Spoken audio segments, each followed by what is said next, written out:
Hi friends, it's Nancy, and I have another flip through for you today, um, and a little tiny tutorial. So this is another challenge for me. A couple of weeks ago, I purchased some items from an estate sale not too far from my house, maybe a 5-minute drive from my house. And I did a haul video for that. It was in May, so it can't be too far away. It was a Saturday, I think. I don't know. I can't remember. I'll leave the link in the description below. Anyway, so what I challenged myself to do was to make a journal using only items from this estate sale in order to sort of pay tribute to the lady who owned these items. And I learned a lot about her as a person through handling her items, did a little research on her, and I think you're going to enjoy it. So the tutorial part, I'm going to show you how to make a tassel out of embroidery thread. So the cover of, I better put a disclaimer here. The book itself is a cover that, I don't know, from a regular novel, a mystery book or something. And I covered it with this piece of patchwork that the lady made. Her name was Violet. And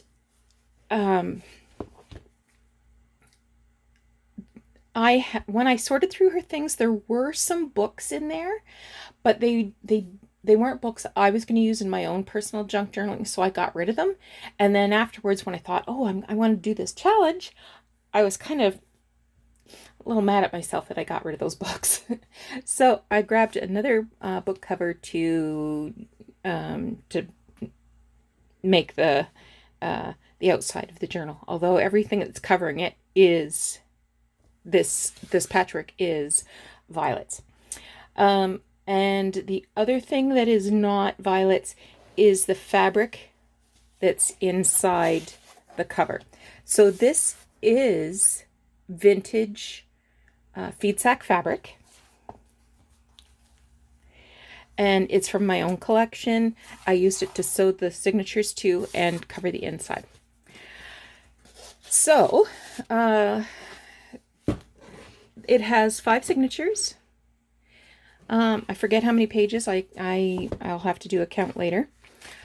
And okay, let's get started. And as I go through, I'll tell you why I chose those items and what I know about Violet.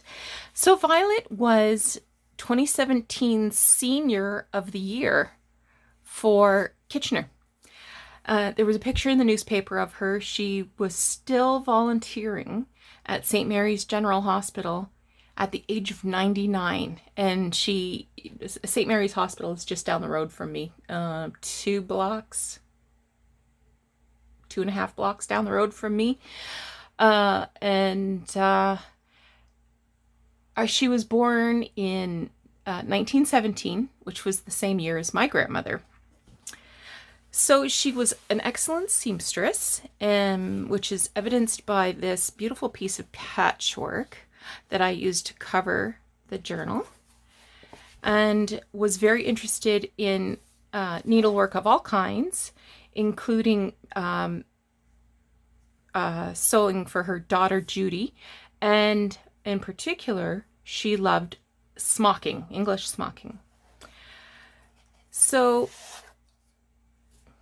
I think I put 2 in here. I guess I did. So this piece of fabric here, this did come from her sewing box. I feel like this was maybe a pre-stamped coaster, perhaps.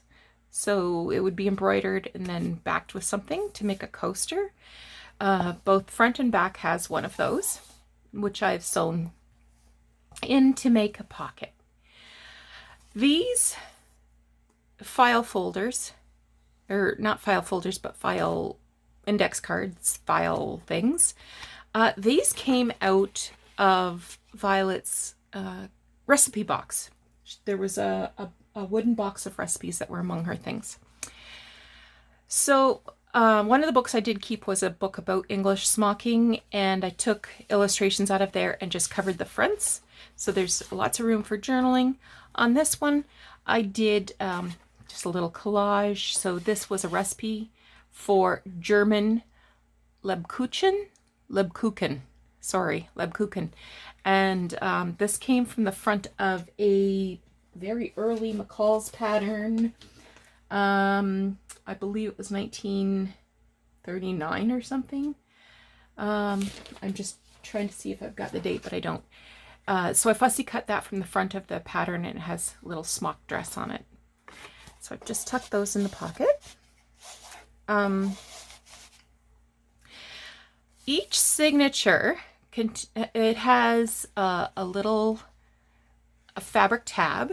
So there's 1, 2, 3, 4, 5, 6 fabric tabs that were leftovers from when I trimmed this cover for the journal. And I stitched on a couple of buttons that were in her sewing box using some embroidery thread that was in there as well. Each signature, the anchor page, was created by collaging papers, notes, clippings, illustrations, lots of different things onto this tissue. Was actually iron-on tissue, and it has little dots. So these were the little dots that would give you the pattern to follow to do English smocking. So every signature, all 6 signatures, has this. And I also did some zigzag stitching to sort of hold that all together. So one thing, well, a number of things that I know about Violet. She was German Mennonite or Pennsylvania Dutch, Amish heritage. So her German heritage was very important to her. And Christmas was also a big thing for her. She liked baking, and especially bread. She seemed to have tons of bread recipes that she had hung on to. And another thing that she had a lot of was gingerbread houses. She had at least 9 or 10 different newspaper articles that she had tucked away for how to make gingerbread houses. So it makes me wonder, did she ever make a gingerbread house? So for example, I saved this little clipping of the German Lebkuchen for to represent her love of baking and German heritage. She was also a big traveler, loved entertaining, had an extensive correspondence with friends, and her church was very important to her too. So she belonged to a local Lutheran church. It's not coming to me right now what the name of the church is, but there's something in here that I can check later. She married an Englishman. His last name was Cook, but she preserved her German heritage throughout her long marriage to Mr. Cook. So that was that's that anchor page that has the collage. There was a lot of envelopes and stationery from various hotels that she visited, so I pieced those together as well to create journaling spots. Big bridge player. There was several books about bridge, lots and lots of score booklets. So to complete this booklet, I stitched on a couple of individual score sheets. This came from Bakersfield, California, Hilton Inn. This was from Hotel.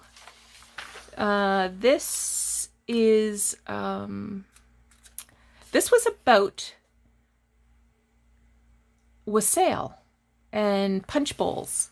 She had written something about punch bowls. This is an old recipe folder. I actually removed all of the recipes and just left the memo, so this could be used for journaling. So there's a couple of sheets. It's vintage. It talks about watching Milton Berle on the Craft Hour. And I've just got it tucked into this envelope from the Hanover Inn. Again, I've pieced together some papers that were among her things, including this order form for smoking supplies. This is a little brochure of recipes from Five Roses Flour. Here is an envelope for a pattern from 1949 from the Star Weekly pattern department. And I've just opened that up and stitched it to some other pages and made this little tuck spot here. And this is a page from a diary, and it talks about potato balls, candles, apple basket, something, chicken wire, and green candles. I'm not sure what that's all about, but you can see it's quite aged, and it just tucks in here. This came from Vagabond Hotel, and it says feel creative on it, and I thought, yeah, that captures Violet. This came from a cookbook, this page here. Yeah, the wassail bowl. So it talks about it being an Anglo-Saxon toast offered around a large punch bowl. So this is the other side of that hotel stationery. She had a lot of vintage stationery, and this was a page from one of the packs of stationery she had, and it says, "You warm me from one end to the other." It has this little bear tushy. She had kind of a saucy little sense of humor, and there's more examples of that in here. And so this here was talking about German Christmas recipes, Black Forest cake, German stollen. Here, this is the next page anchor, and it's a recipe for some kind of bread, coffee cake. Here's some embroidery stitches. And then again, I stitched together. This is from a hotel in Geneva, Dunley Hotels. Okay, this is a book from a church cookbook that dates to the 40s. I chose this page because it has some of her handwriting on here. Oh, St. Mark's. I was going to say St. Mark's. So it has some handwriting on it. And all of the recipes were contributed by ladies in her church. I could not find anything from her specifically. But you see lots of German names, Koch, Brubacher, Zimmermann, as well as Kitchener and Waterloo businesses that help support the church fundraiser. This is an airmail envelope, aerogram. So you would write your message inside and then glue these flaps down to mail it off. This was a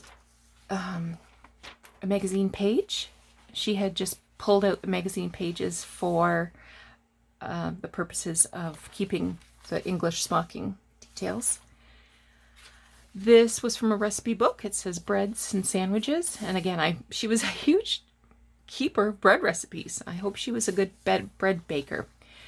Here's another tag that I made using an illustration of English smocking on her recipe box index cards. Made a little fabric pocket using some cut-offs from the cover patchwork. And I found this little recipe book for different breads in among her things. So I'm just tucking that in there.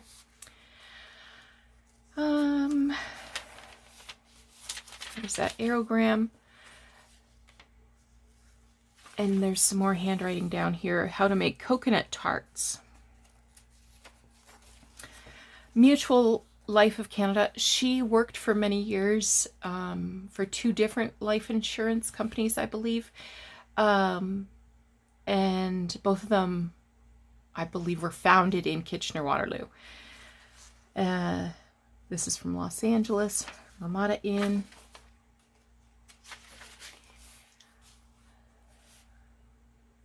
Graham cracker crust, fruit cake.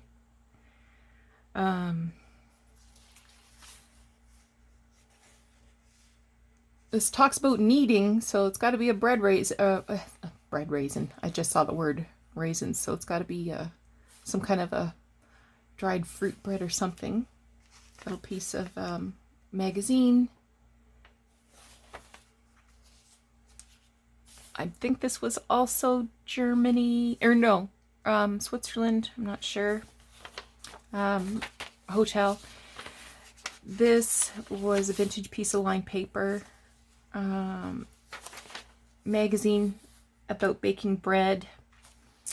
Individualized measurement charts. So this came from a Singer sewing machine company. The shop was in Kitchener. So it has, where to take measurements. More hotel. Waterloo Lutheran University. It mentioned in the article about her being senior year that she had taken courses at both Waterloo University and Wilfrid Laurier University. So I included that. Here's a Lutheran Life Insurance Society, also in Waterloo. I imagine that was the other life insurance company she worked for. So here's her measurements on the back of this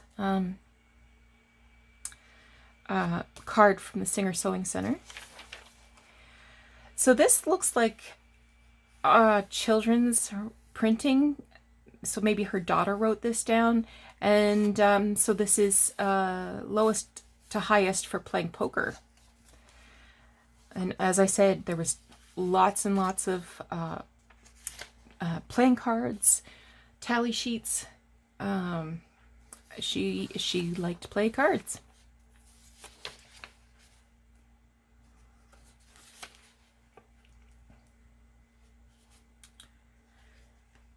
Some more embroidery stitches. This was a recipe for pork chops here. Some more stationery that was among her things. This was, I looked this up. I think it was I want to say it was in Denmark. I might be wrong. This is a page from her book about English smocking.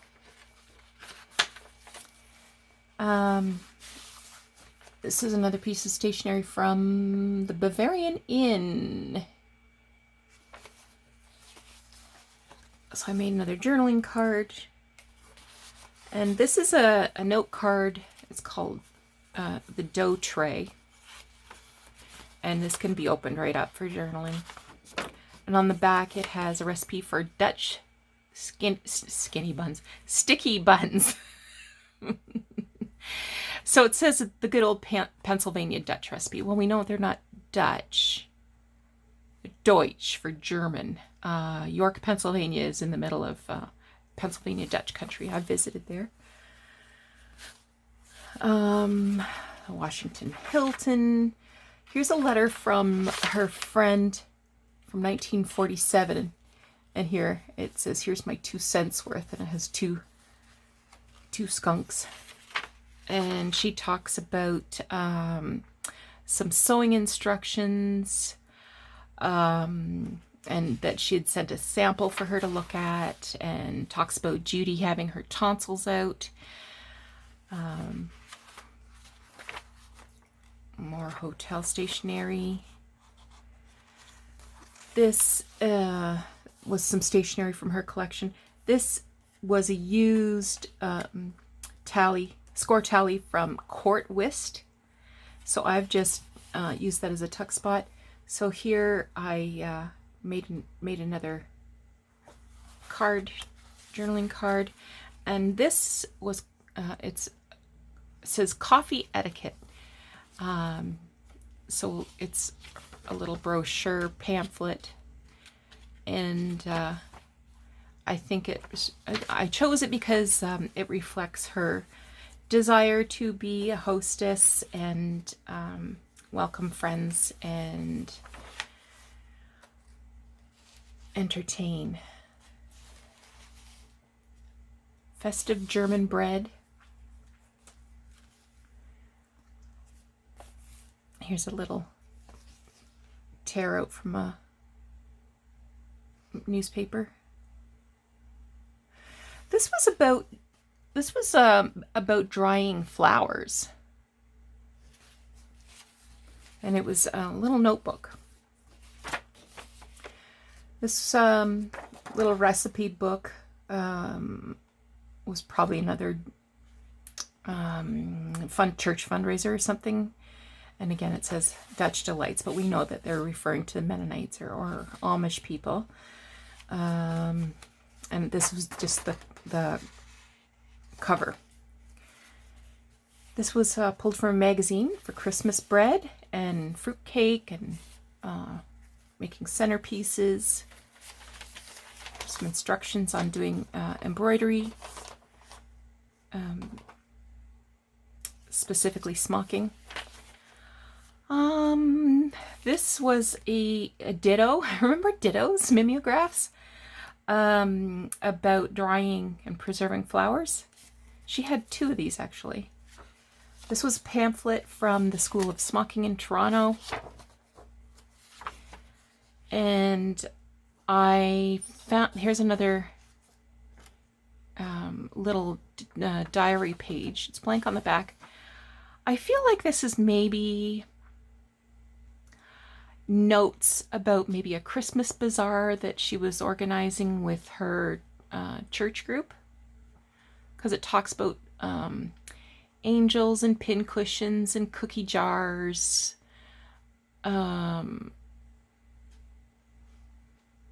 wreaths, different things. So that's what I think maybe it is. This was from a recipe book from the Lutheran Brotherhood Bond. This is actually an envelope that's open, so you can put things in there. And I chose this envelope because it talks about bread, of course. So this bookmark, I made this tassel using embroidery floss that was in Violet's sewing box. And this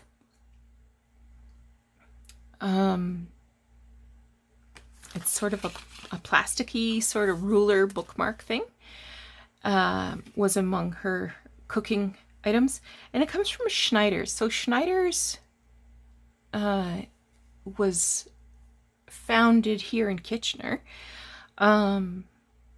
eventually taken over by Maple Leaf, I believe, and they've torn down in the last 5 years. They've torn down the Schneider's factory. They are still demolishing that factory, and it's a huge piece of land right in the center, very close to downtown Kitchener. So I thought, well, it both reflects her German heritage, her love of embroidery, and her love of cooking. So I thought I would include that. Schneider items are very collectible here. If you find anything that says Schneider on it, somebody'll pay top dollar here in Kitchener.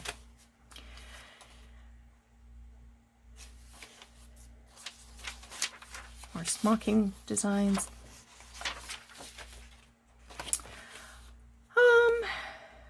recipes, smocking charts. This was from a magazine page that she had torn out. Holiday drinks. There's this is the back of an envelope from 1957, and a recipe was written on the back of the envelope. And this was just a brochure about making stew. This was a letter about Sunday school at St. Mark's from 1951. This is an old embroidery transfer from 1946 for smocking. This was a recipe that's been written here in pencil called Pineapple Delight. This was one of her tallies. It's not been used, but I just stitched it on this recipe page for Oriental recipes. So again, you can tell it was mimeographed by the purple ink. And here's a very old looking index card for Madge's bread. There is some blank space there to use for journaling. This is an empty envelope for Grace Knott, from the School of English Smocking in Toronto. So you could, tuck little things in there. This is one of her cards. And like I said, I found lots of playing cards in her collection.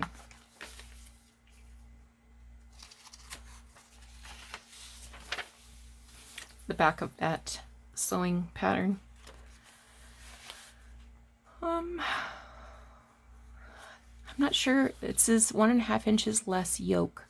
So this probably has something to do with smocking.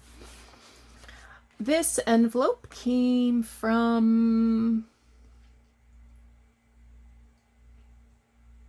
I don't know, some hotel, either Germany or Switzerland, I believe. I've closed it because it is very thin. So I glued down this and just stitched it to that recipe pamphlet. But if someone wanted to open up the end, they certainly could.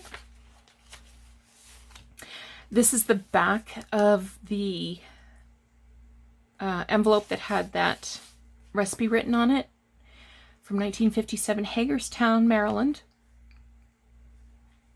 And I'm not sure who Mr. and Mrs. Willis Weichert are, but very likely related to Violet, because her maiden name was Weichert, and she was born in New Hamburg, which is just up the road 10 minutes.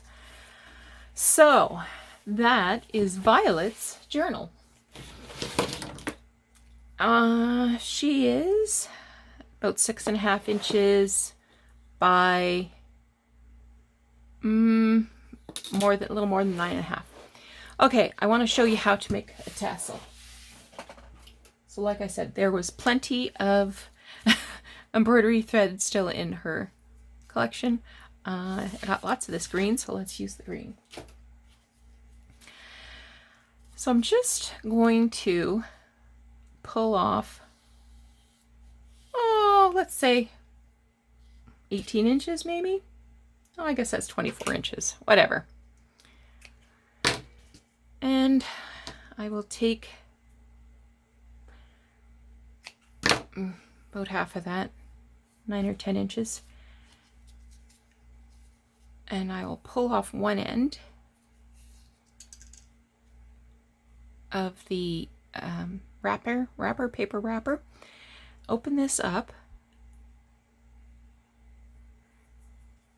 and I'm going to tie that very tightly, so a double knot.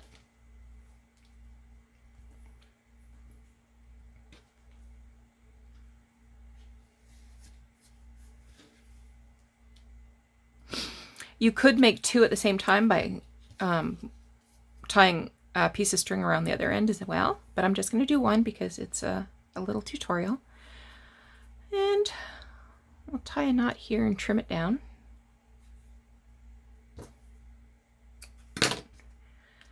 Now I'm going to use this, and I want it fairly lengthy. I'm going to tie another double knot.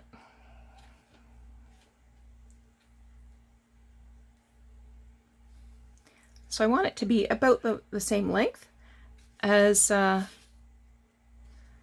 skein of floss. And I want the knot to be about 1 inch from the top. If you're making a smaller tassel, you can move it up a bit. And again, I'm going to do a double knot. Okay, so pull this loose end down. I've got a big darning needle here. I'll tell you why in just a minute. So being careful not to wrap that in here. I'm going to tightly wrap this thread around here. Okay. Now, there's about, I don't know, 2 or 3 inches there. So I'm going to put my needle down through this part of where I've, down through the center of where I have done this tight wrap. And I'll thread my needle. I'm afraid I got to bring it closer to my face so I can see what I'm doing. Nope, missed. Try again.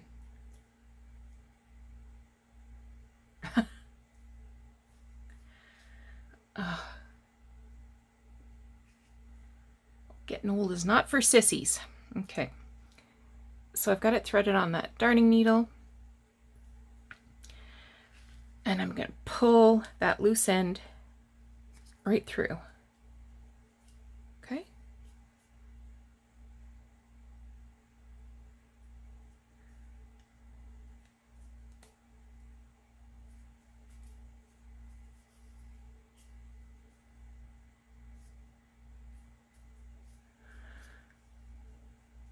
Okay.